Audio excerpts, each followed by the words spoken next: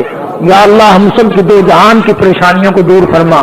یا اللہ کامیابی اور کامرانی عطا فرما، کلمہ اور ایمان والی موت عطا فرما۔ اے اللہ ہم سب کے ماں باپ کی بخشش فرما، آبا و اجداد کی مغفرت فرما، ساتھیوں رشتہ داروں اور عزیز و اقربا کی مغفرت فرما۔ مالک کائنات ہم سب پر فضل فرما، سارے پاکستان پہ فضل فرما، سارے عالم اسلام پہ فضل فرما، ساری امت پہ اپنی کریمی فرما۔ الہی ہمیں توفیق عطا فرما کہ تیرے حبیب حضرت محمد کریم صلی اللہ علیہ وسلم کی غلامی نصیب ہو جائے، اطاعت نصیب ہو جائے، نبی کی سنتوں کو زندہ کرنا ہم سب کو نصیب ہو جائے۔